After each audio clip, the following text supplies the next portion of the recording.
It's good to see all of you.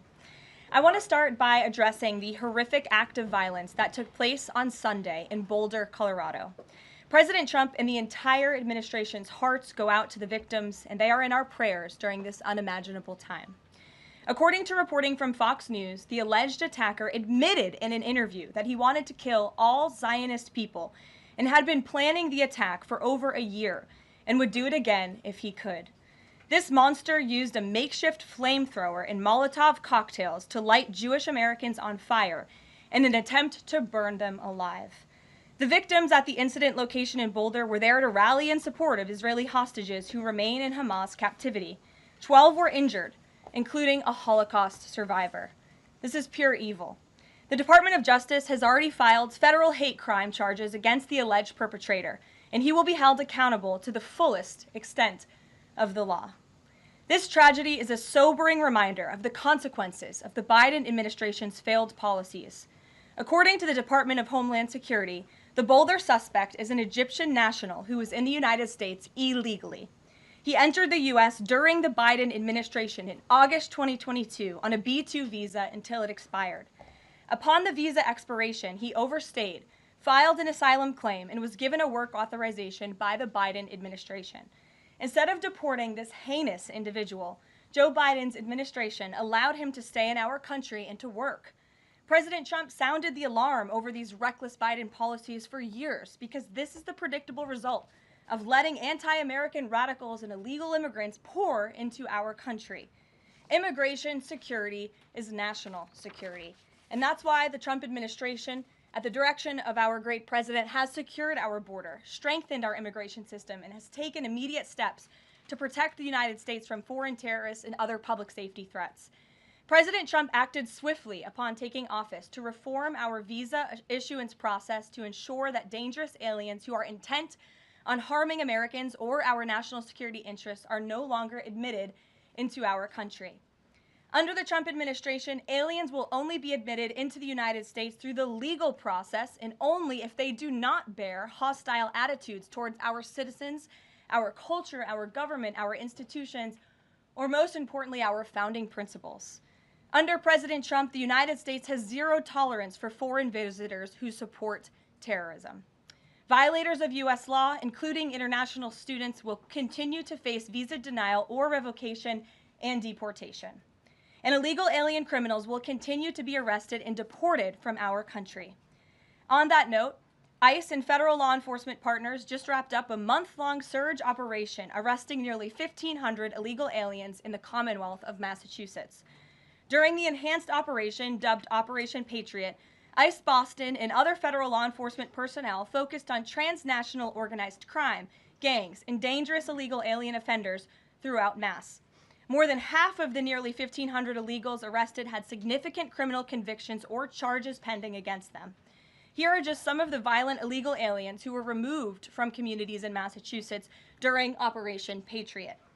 A Salvadorian national with active Interpol red notice for aggravated homicide. A Guatemalan national and registered sex offender who had pending criminal charges in Boston for 5 counts of indecent assault and battery on a person 14 or over.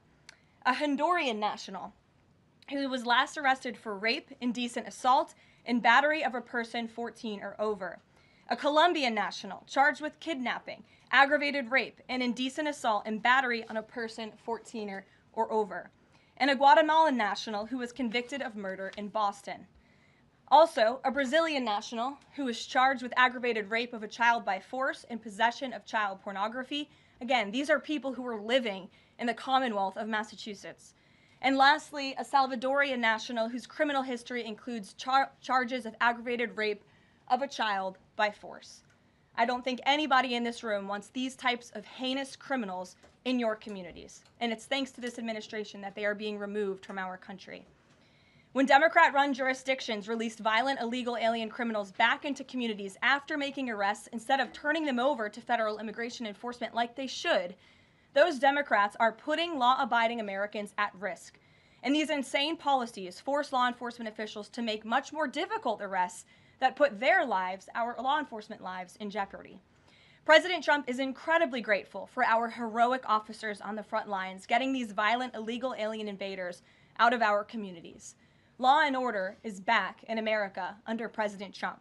And on that same note, there are new crime statistics that show crime is plummeting. In fact, Politico summed it up like this. Murder rates are tumbling across the U.S. in 2025. Homicide stats are down at least 20% over last year, and we could be on course for the lowest number on record. With President Trump in charge, the days of criminals being put over victims are over. On the topic of immigration, the Washington Post just ran one of the most ridiculous headlines ever, even by their standards. And on my very first briefing, several months ago, I said I would hold anyone accountable in this room. The Washington Post actually had this headline, "The Mysterious Drop in Fentanyl Seizures on the U.S.-Mexico Border." How is this mysterious? There is no mystery about why there is a decrease in fentanyl coming into the United States. This administration's strong border policies are the reason there has been a decrease in fentanyl trafficking. His strengthened relationship with Mexican President Sheinbaum and all of the measures he has been taking to deter illegal human and drug trafficking at our United States southern border is the reason for plummeting fentanyl seizures at the U.S. border. There is nothing mysterious about that, and we'd like to see the Washington Post update their headline accordingly. This is clearly trying to intentionally manipulate the minds of the Americans, and I think the American people understand why there's been a fentanyl drop. And our office responded to this inquiry. We provided a whole host of the reasons that fentanyl seizures at the southern border have dropped, and the Washington Post refused to run them, and that's despicable. In other news, positive economic reports continue to flood in. Inflation dropped to 2.1% in April. Personal income increased 0.8% in April. So inflation is down and wages are up. That's almost triple the expectations and against the doubts of nearly everyone in this room. And we also saw the largest monthly decline in the trade deficit on record as a result of President Trump's very powerful tariffs. Lastly, the price of eggs has dropped more than 61% since President Trump took office in January. I remember my very first briefing, I was asked about the cost of eggs. The reporter tried to insinuate it was this administration's fault, even though he had only been here for a few days or weeks. It was a result of the previous administration's terrible policies, and in record time, this president has fixed that problem that he inherited from Joe Biden, and now egg prices have dropped 61% since this president took office. There's a lot of good news, and I'm sure you have a lot of questions, so let's get to them. We have just the news in our new media seat today. Amanda Head, thank you for being with us. Why don't you kick us off? Sure, thank you so much. There is a disturbing trend of anti-Semitism turning into terrorism. Of course, the Boulder, Colorado instance that you just mentioned, the 2 Israeli embassy staffers who were murdered, Pennsylvania governor's mansion with the Jewish governor inside getting set on fire. Does the president consider this domestic terrorism, and as such, are there official alerts to law enforcement, BOLOs, task forces, things like that? The president has made it very clear, as he said in his statement yesterday, that yes, these anti-Semitic acts of violence are do qualify as terrorism, and he does not want to see terrorism or violence of any form taking place in the United States of America. And as for specifically anti-Semitic terrorism and anti-Semitic acts of violence and those that are targeting Jewish Americans, this administration has done more to combat that violence than any administration in history. And one incident is one too many. And I think, frankly, that's something the previous administration was not willing to say. This president will stand up for Americans of all religions, of all faiths, of all creeds, and we will continue to look at policy measures and actions that we can take in addition to the actions that have already been taken to curb this anti-Semitic violence. And to Jewish Americans at home, across the country, this president has your back. And then on another issue, back in February, Secretary Kennedy created a commission to re-examine the childhood vaccine schedule. But there are still states outstanding like California, Connecticut, Maine that are not allowing any religious exemptions for kids not only to go to school but to participate in sports and extracurricular activities. Would the president want to see religious exemptions allowed across all 50 states? And how do you enforce that, especially with states like California that are already defying the president on the men and women's sports issue? Generally speaking, I know the president supports religious exemptions for families when it comes to vaccinations. As for the instances in those specific states, I'll have the administration and the White House look into it and see what executive action, if any, we can take on that front. Thank you. Kelly. Good afternoon. We're now in hurricane season, and obviously there is great concern every year about the potential for that. Can you speak to how the President is planning to have the level of support, should it be needed, to be as it has been with a reduction in the workforce? And is he still comfortable with Administrator Richardson, who had talked, whether joking or not, about not being aware of a hurricane season for this country? What is the President's level of briefings on what may be required? If you could give us kind of an overall update on that. Sure. Well, of course, we know that we are into hurricane season now, and I know FEMA is taking this seriously, contrary to some of the reporting we have seen based on jokes that were made and leaks from meetings. But Secretary Kristi Noem and the FEMA leadership are all over this. They are committed to ensuring that federal resources and tax dollars are there for Americans in need, and the President continues to review requests for emergency aid and carefully considering them. However, this President has made it clear we're not going to enable states to make bad decisions with federal tax dollars and then have the federal government later have to bail these states out. We want to see states be responsible with their tax dollars to do as much as they possibly can, and then the President will deeply and thoughtfully consider any requests for federal aid that come to his desk. And I think some of the media reporting we've seen on this is frankly sloppy and irresponsible. There are serious people who are taking this issue seriously, starting with the President himself, who, as you know, on his first domestic trip back in office, visited both North Carolina and California, both of which were, of course, hit by natural disasters when he wasn't even president, but he took ownership of that and visited those places and those people immediately. Is it Brian? about hurricane season appropriate, though, now that this is serious business, as you talked about? It's serious business, Kelly, and I'm not going to engage in such fodder with a question like that. Brian? Thank you, Caroline. Reuters was reporting that there is a letter that is meant to be sent to other countries, which would give these countries a deadline of Wednesday to produce their best offer on the trade matter. Why does the administration feel the need to send this letter? And I have one more follow-up on trade. Sure, I can confirm the merits and the content of the letter. USTR sent this letter to all of our trading partners just to give them a friendly reminder that the deadline is coming up. And they are in talks. Ambassador Greer, Secretary Bessent, Secretary Lutnick are in talks with many of our key trading partners around the globe. As you know, Brian, I know the Wall Street Journal has covered this quite heavily.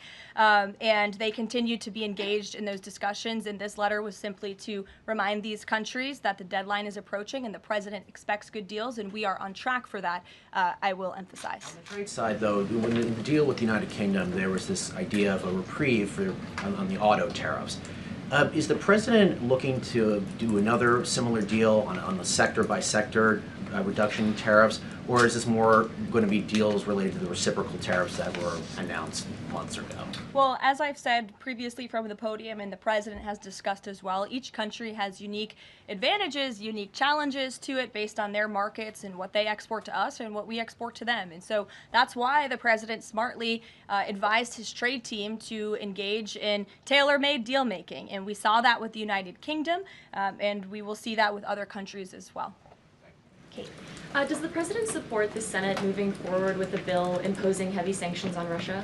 Look, the President has spoken about his position on sanctions on Russia. He has smartly kept this as a tool in his toolbox if necessary, but I think the Senate and everyone on Capitol Hill respects the President as the Commander-in-Chief for a reason. And as you know, Russia and Ukraine engaged in direct talks yesterday. That was at the encouragement of this President when he spoke to both leaders of both countries via phone just a couple of weeks ago. And so I would just like to remind everybody how far we have come in just 4 months. I mean, it was inconceivable last year at this time for Russia and Ukraine to be engaged in direct talks. And it's because of the President's insistence and determination to get this war to an end that these countries sat down yesterday. So he's willing to use sanctions if he needs them, and the Senate and the Capitol Hill understand that the President is the Commander-in-Chief and he's leading United States foreign policy as he should.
Ron, the president said that the U.S. would not allow for any uranium enrichment, but the proposal offered to the Iranians reportedly allows for low levels of enrichment. Can you explain that discrepancy?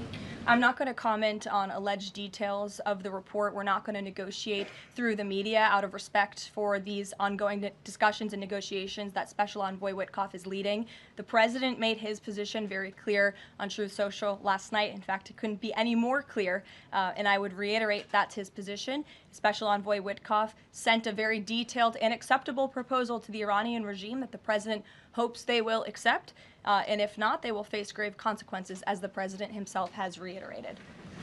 Sure. Thanks, Caroline. You're welcome. A couple of things, if I may. Firstly, can you confirm whether or not President Trump is going to be going to the NATO summit in The Hague later this month? I can confirm he will be going to the NATO summit, yes. Great, thanks. And another question on the Netherlands, in fact.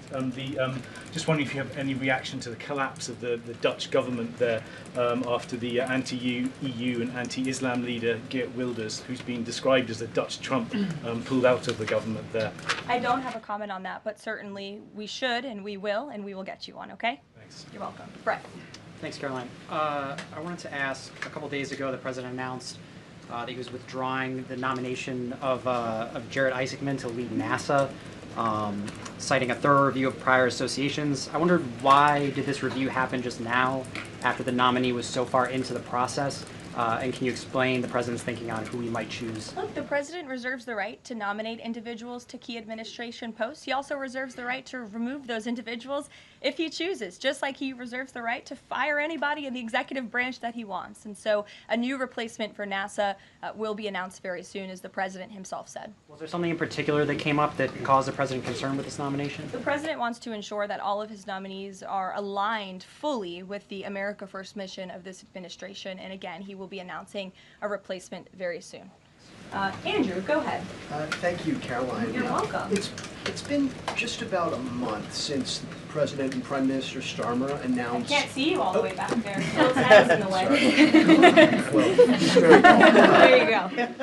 So it's been just about a month since Prime Minister Starmer and President Trump announced that the U.S. and U.K. had reached a trade deal, That's right. or at least a framework for a deal. Now there are at least some conservative MPs in London who are complaining that Parliament has not yet seen the text of any deal. So I'd like to ask you from this side of the pond, is there a text for the deal ready to be released, submitted, and if not, when can we expect it? And then I have one more. There's most definitely text with this deal. There is language that this side has seen. You'll have to ask the UK Parliament why they haven't seen it from their own government. I obviously can't answer that question. And on Jonathan, Caroline, go one ahead. more on Ukraine, Go ahead, please. Jonathan. Sure, go ahead. On Ukraine, it's been a couple days since Ukraine made that audacious drone strike on Russian airfields. The president hasn't said a word about it, and usually he's not shy about making his thoughts known on the war, or it's not bad, on the war or any other subject. What have you heard from him on this audacious drone strike? Is he surprised? He said that Zelensky didn't have the cards when they met in the Oval Office a few months back. Does Zelensky possibly have some cards that the president hadn't known about? Look, the president's thinking on the Russia-Ukraine war as it stands, I spoke to him about it just this morning, is he remains positive at the progress that we've seen. Again, he urged both leaders to sit down and talk directly with one another, and they did that. Russia handed over a memorandum of peace, or a peace plan, or a suggestion of one, I understand, to the Ukrainian side. They also agreed upon the exchange of prisoners or hostages from each other's countries. So he remains positive about the progress that we're seeing, but he also is a realist, and he realizes these are two countries that are at war and have been for a long time because of his predecessor's weakness and incompetence. So he's working hard to solve this conflict, and that's where his mind is right now on it. Jonathan, go ahead. Thank you. Same topic, just to put a finer point on it. Does President Trump approve of Ukraine's decision to strike nuclear-capable bombers in Russia? I would like to let the president speak on that himself. And just to follow up, has the president... I would just add to that. The president does not want to see this war prolonged. He wants the fighting to stop, he wants people to stop dying, and he wants this to be solved at the negotiating table. The reason he is so deeply involved and has spent so much time and effort on this war is because he hates to see people dying. Again, these are not Americans that are being killed. These are Russians and these are Ukrainians. This is a war very far away. But this president truly cares about peace, and that's what he wants to see. What is President Trump doing to ensure that a similar internal drone attack doesn't happen here in the US, given this was done at pretty low cost, very stealthily? You know, it obviously raises questions about our own security, particularly for US aircraft here. It absolutely does, and that's why the president nominated Secretary Hegseth and has approved some of the changes that have been made at the Pentagon to ensure that we have the most lethal fighting force in the world, and that the United States military is the best, the biggest. That's why he wants the One Big Beautiful Bill to be passed, because it increases our defense spending. It's why he also launched the announcement of the Golden Dome to prevent from missile strikes and attacks in the future, and the president has a full understanding, I can tell you because I've spoken to him about it, about the future of warfare and how drones are a big part of that. And I will not get ahead of our policy team, but I think you can expect to see some executive action on that front in the very near future. Caitlin. Two questions for you as well. On the Big Beautiful Bill, you said recently that it is, quote, blatantly wrong to say that it adds to the deficit. You essentially said that an estimate from the Congressional Budget Office and other scorekeepers you believe are wrong. But Republicans like Ron Johnson and Rand Paul disagree. They are saying that it will add to the deficit. That is their concern. Is the White House's position that those two Republican senators are, quote, blatantly wrong? It is. Those senators, it's not news that they disagree with this president on policy, and the president has vocally called them out for it and for they're not having their facts together. I would add the Congressional Budget Office has been historically wrong. In fact, they predicted the Trump tax cuts from the president's first term in 2017. Their prediction was wrong by $500 billion. Those tax cuts had nearly $500 billion more of revenue than the Congressional Budget Office scored.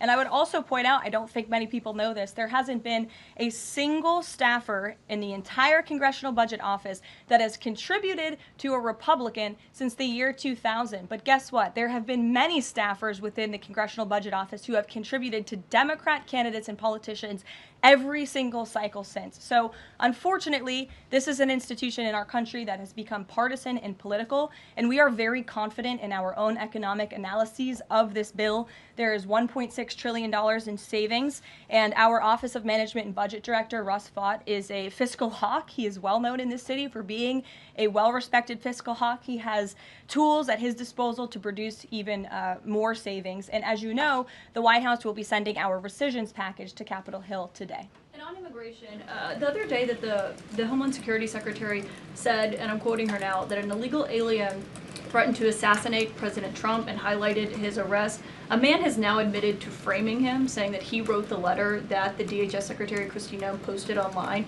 Last I checked before I came into the room, that post was still up from DHS. Does the White House expect them to issue a clarification or a correction on that front? We can ask the Department of Homeland Security and get back to you. Jeff. Karoline, is the United States putting pressure on China to release its hold on rare earths that are hurting car companies and technology companies now that require that for their products, and is that pressure working? Well, I can assure you that the administration is actively monitoring China's compliance with the Geneva Trade Agreement. I know the United States, on our end, we have complied with the terms that we set, and our administration officials continue to be engaged in correspondence with their Chinese counterparts. And as you all know, and I know there's a lot of interest in it, there will be a leader-to-leader talk very soon. And when that happens, as always, we will let you know. Also in Asia, just does the White House have a reaction to the results of the election in South Korea? Yes, we do. In fact, let me find it here for you. It should be somewhere in here. Thank you. We do not, but I will get you one, Jeff. Go ahead. Thanks, Karoline. Two questions on trade. Is this letter that was sent to trading partners a sign that the president isn't satisfied with the pace of these negotiations? Is he trying to light a fire under these talks now? Well, look, the president has been very direct to our trading partners in his conversations with them, with foreign leaders directly, that they need to cut deals with the United States of America. The tariff agenda of this president, he believes very strongly in it. And as you've all seen, he's unafraid to use tariffs to protect our industries and protect our workers. But he wants to see these tailor-made deals be signed. And I will tell you, of course, I never want to be the one negotiating with the press about these internal discussions and deliberations. But our team, who is deeply involved in this, sees these deals moving in the right direction. In fact, Ambassador Greer is in Paris right now meeting with many of our trading partners. We should still expect this flurry of deals in the next 36 days, and the plan is still for those full tariffs to go back into effect on July 9th. The plan is for the announcement of these deals to be made very, very soon, yes. Sure. Thank you, Caroline. You're welcome. So Governor Whitmer confirmed that she spoke with President Trump about the possibility of pardoning the plotters against her, the kidnapping case. She didn't give us an idea of what the president's reaction was to that. Do you have any information about what he said? Well, I won't reveal the president's private discussion unless he gives me liberty to, but I will reiterate what he said publicly when he was asked by one of the journalists in this room in the Oval Office a couple of weeks ago about the pardons. He said it's something he would look at, nothing more, nothing less. Haley, go ahead. Thanks, Caroline. And then to Kelly next to you. Thank you. When it comes to the leader-to-leader call with Xi Jinping this week, what is the president's expectation of this call? Is he looking for concrete outcomes out of this, or is he looking to kind of warm relations as these trade talks are ongoing? Well, President Trump and President Xi have shared a respectful relationship throughout the years. And again, I won't get ahead of the president on that call, but as always, after, you'll hear directly from the president or from myself or someone else here at the White House. Kelly.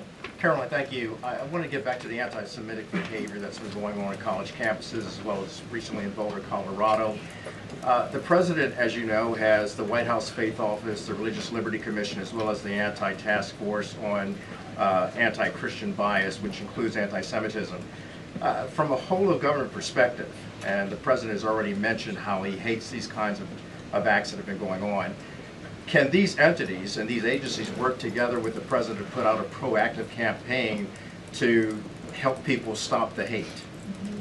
I think the president himself has been leading on this, Kelly, and has been incredibly clear in his rhetoric that he is not going to tolerate such hate or behavior in the United States of America. And you will see that rhetoric being followed up by action from the Department of Justice, who is seeking to prosecute these cases to the fullest extent of the law. And I know the Attorney General and the FBI Director were very quick to call this what it was, targeted terrorism. And there was some, I think, criticism from the media and well, at least pundits I saw on television saying, are they too quick to jump here? No, they see the facts and they reveal those to the American people, and they're transparent.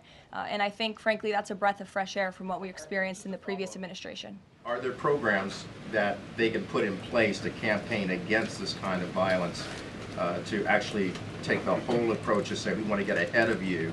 If you're thinking it, don't do it. And if you're going to do it, sit down and talk to someone within the Faith Office, within the Religious Liberty Commission, as well as the task force. Yeah, surely. It's a good idea, and I'll pass it along to them. Peter. Thank you, Caroline. When you look at these last-minute Biden pardons, the big ones, Biden siblings, Fauci, January 6th committee. That's right. Most of the big ones have the same very neat signature. We would expect that probably to be the auto pen. There is one that looks different. It looks authentic. In fact, if you look at the last name, it almost looks like the president was having a hard time spelling his last name there. Is this White House of the opinion that the only pardon that would count is one that the president signed himself? It's very interesting. Very interesting props. If you want to bring them to my office later so I can take a closer look, I would like to do that. The president is making a good point when he discusses the usage of the auto pen. Who was running the country for the past 4 years? Perhaps those documents were signed with the auto pen, something that this, I believe the Department of Justice is looking into. As you saw, Ed Martin made an announcement at the Department of Justice this morning to launch an investigation because the American people deserve answers. Is there any concern that this president, who won the election on a promise to fix the economy and close the border, that focusing and scrutinizing these Biden pardons is looking into the past instead of looking forward. I think in comparison to the amount of time this president has spent on securing the border, on fixing our economy, I just read out for you an entire list of economic accomplishments. Look at the border numbers, look at the time and effort he's divulged into solving the global conflicts abroad. It pales in comparison, but it still, nevertheless, is a very important issue. And it was a huge issue that sent the president back to this White House. The Americans saw with their own eyes a mentally incompetent president, and they want answers for that, and the president believes they should have And them. something that just Go crossed ahead. Caroline, how mad do you think President Trump is going to be when he finds out that Elon Musk said, "I'm sorry, but I just can't stand it anymore. This massive, outrageous, pork-filled congressional spending bill is a disgusting abomination. Shame on those who voted for it. You know you did wrong. You know it." Look, the president already knows where Elon Musk stood on this bill. It doesn't change the president's opinion. This is one big, beautiful bill, and he's sticking to it. Tamara. Thank you. The National Security Council was reorganized, or some staffing changes were made the Friday before Memorial Day. I'm hoping you can explain sort of the new structure, what the structure is of the National Security Council, what the goal is in terms of staffing levels. What is the new National Security Council mode? Well, as with everything in this White House, it is a top-down approach. The president is here. He is president. He's not an auto pen like the previous president was. He's very much involved in literally every policy discussion and decision that takes place. And we felt it was best to reorganize the National Security Council to respond to that top-down approach that we have here in this White House, and to streamline the efficiency and the effectiveness of the National Security Council. And I would add that Secretary of State Rubio and now National Security Advisor Rubio is doing a tremendous job at leading the National Security Council. He knows the president. He understands where the president is on these issues. He's great to work with here at the White House. I can tell you that. I appreciate seeing him a lot more in the building. And he and the president and the entire National Security Council, who's made up of great patriots who love this country, are doing a tremendous job on the many conflicts around the world that this administration inherited. Is there a goal staffing level? I'm sorry? Is there a goal for the staffing level, like the number of people who would be in this National Security Look, we Council? just want the National Security Council to be as efficient as possible, and if staffing needs are necessary, I'm sure Secretary Rubio would not mind hiring people if necessary, but again, we've been working with them day in and day out, and they're chugging along and doing great work. Sure. Thank you, Caroline. Two questions, if I can. President Trump got involved himself in presidential election in Poland by supporting a conservative candidate who ultimately won. Yeah. What does it mean for the future U.S.-Polish relations? What's likely to change? Well, I believe the president is obviously pleased to see the result of the Polish elections. He met with Karol Nawrocki, if I'm pronouncing that correctly. Yes, Nawrocki. Okay, thank you. I appreciate your insight on that. He met with him at the White House, and he told them, you're going to win because you support common sense. And he supported strong borders in Poland. He supported an end to the woke, radical DEI stuff that we've seen not just here in the United States, but really take over Europe and, frankly, the whole world. He was very outspoken about that. And I was reading the reports about how the Polish people felt about this man, and they felt like he was putting the needs of Poland first. And that's a very refreshing feeling, one that we know very well here in the United States of America. So, as you know, the United States and Poland have always had a very deep and strong relationship, friendship. They're a great ally, and I know the president continues to look forward to working with them. We have one more on Ukrainian drone attack on Russia. Was President Trump informed in advance by Ukraine that the attack is coming? He was not. Carrie. Caroline, so just want to go back to the issue on the anti-Christian bias as well as issues on anti-Semitic issues. Senator Grassley just put out a report saying that the FBI files have shown that the Catholic group targeting was way more prevalent within the FBI during the Biden era than was previously shown, as far as former FBI Director Christopher Wray was putting out there during congressional testimony. Can you discuss here what President Trump would like to see in terms of consequences within the FBI as far as those who were involved? Also, the second question, if the DOJ finds that the auto pen was used by by President Biden, should those actions that were used with the auto pen, should they be null and void? I'm not going to get ahead of the Department of Justice's investigation into the usage of the auto pen. And again, the question is not, was the auto pen used? It's whether or not the President of the United States knew it was being used, and if not, who was using it in his name, which is clearly illegal behavior. Deanna. Thanks, Caroline. One on foreign policy, one domestic, if I can. Sure. On foreign, just speaking to the President's Truth Social post about Iran recently, saying that there will be no uranium enrichment, is he saying that that's a red line for him, or no? I already answered this question. The President's been very clear about where he stands on that. Okay, and then on domestic, there's a report that Laura Loomer met with the Vice President today. Can you speak to her relationship with the administration and if she's informally advising in any way? She is not. I do know she met with the Vice President. As for what was discussed in that meeting, I would defer you to his team. Thanks, Caroline. I had one question on anti-Semitism, one question on China. So for years, radical leftists and Islamists have been calling for so-called globalize the Intifada. Do you believe this is a call for violence against Jews? And do you think these attacks on Jews around our country is what globalizing the Intifada looks like? I don't want to speak to the merits of those claims without looking into them, but as I said, any violence against Jewish Americans will be prosecuted to the fullest extent of the law. Absolutely. And also, Secretary of State Rubio made an announcement saying he'll be revoking visas of certain Chinese students, including those with connections to the Chinese Communist Party. Does that include sons and daughters of politicians, presidents, and chairmen? Again, Secretary of State Rubio has the right to revoke visas, and he made the announcement that the State Department will begin to aggressively revoke those visas of Chinese students who are in our country, namely those with Chinese Communist Party ties, or those who could be a threat to our national security and the interests of the United States. To both of you, yeah, go ahead and then back to you. Thank you. There are now reports that Israeli forces are firing on Palestinians trying to get aid from the Gaza Humanitarian Foundation. Up to 20 people, according to the Red Cross, have arrived to the hospital that they've set up with gunshot wounds, have died from them.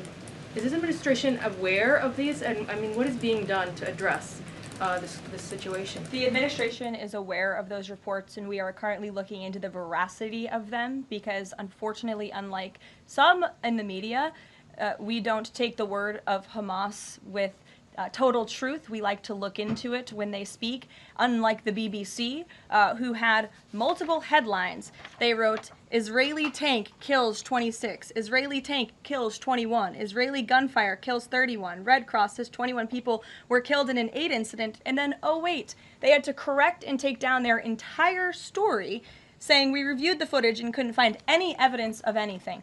Oh. Okay, so we're going to look into reports before we confirm them from this podium or before we take action, and I suggest that journalists who actually care about truth do the same to reduce the amount of misinformation that's going around the globe on this front. John. About the change in the leadership of the organization, what does that mean going forward, and why so early on is this happening? What organization? The Gaza Humanitarian Foundation. Well, look, this was a creative idea that the president called for to get aid into the region. These people were desperate and starving, and the president didn't like seeing imagery of that, and he wanted to ensure that aid was brought in with the approval of Israel for understandable reasons. We will never forget the brutal attack on October 7th. And again, this is something that the previous administration was unwilling to put the time and effort into doing. John. Thanks a lot, Caroline. I want to bring it back to the way you began your briefing, talking about the president's mass deportation program and his priorities. 40% of crop farm workers in the U.S. are undocumented, and that's according to the Agriculture Department. Do they have a carve-out in terms of the president's mass deportation program? The president and the Trump administration have been very clear. If you are in the country illegally, you are subject to deportation. Is there any concern that, given that large number, if that number is correct, 40% of crop farm workers being undocumented, that could impact the food supply here in America if those individuals that obviously help pick crops all across the country are deported en masse?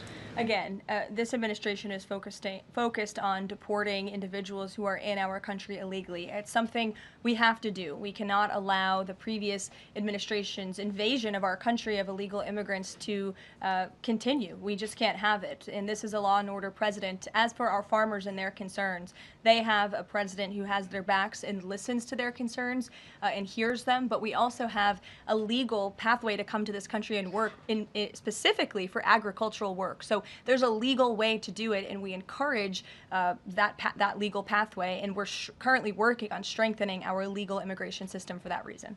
Sure. Thank you, Caroline. I just wanted to follow up on your statement last week regarding the MAHA report. Sure. You said that there was, you said, I understand there were some formatting issues with the MAHA report that are being addressed, and that report will be updated. We also understand that since that, there have been some citations that came about. There's citations of studies that either did not exist or did not back up the report's conclusions. So when you were referring to formatting errors, is that what you were talking about, or was it, could you just explain that?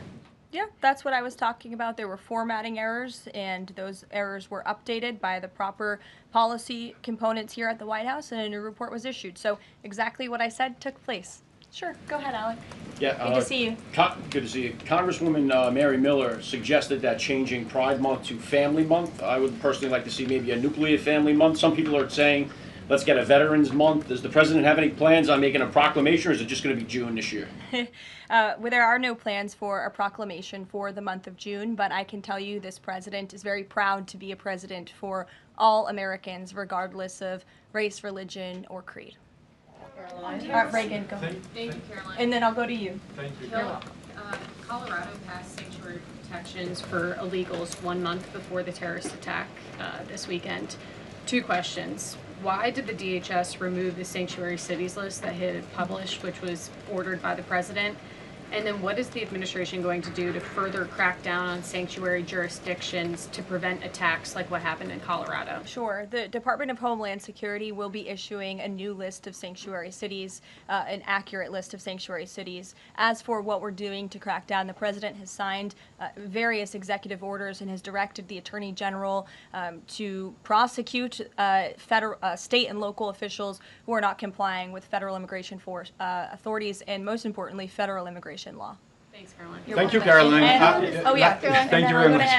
Go ahead. So, does the president take calls from foreign leaders on the tariffs on steel and aluminum? Does he still intend to double them tomorrow morning? The president will be signing that executive order today, and steel and aluminum tariffs will be going to 50%, yes. Or it's going to change, or it's going to be suspended? He made that announcement in Pennsylvania, and he plans to deliver on that promise to Pennsylvanians. And why is he hiking that? And Ed, go ahead. I can answer that, but go ahead, Ed. Oh, yes. Thank you, Caroline. So a Chinese Foreign Ministry spokesperson today said that the U.S. imposed harmful measures like new chip controls and pledging to revoke Chinese student visas. So are the Chinese the victims in this trade back and forth? Look, I don't think anyone is the victim. These are 2 strong countries, and as I said, the president has a good relationship with China's president and leader, and that discussion will take place later this week. And what other authorities is the president looking at for tariffs should the decision in the appeals court not go his direction? Well, right now, his tariffs remain in effect. We spoke at length in my briefing last week about that decision that came down from the International Trade Court, which has been put on pause because the president absolutely does have the authority to implement tariffs and to declare a national emergency for our crippling trade deficit. He could always have the power to use Section 202 or Section 301 as well to impose tariffs if he deems necessary, especially Section 202 tariffs, which are sectoral, as you know, to protect our critical supply chains here at home. Thanks, Caroline. You're welcome. You've got U.S. business leaders begging for certainty. So why did the president suddenly decide to hike tariffs on steel and aluminum again? You also have U.S. business leaders begging to meet with this president and begging to come to the White House to talk to him because they know that he is a negotiator in chief, that he's making good deals on behalf of the American worker and the steel worker, in particular when it comes to the steel and aluminum tariffs, which he discussed in his speech at length at Pennsylvania, and the need for them.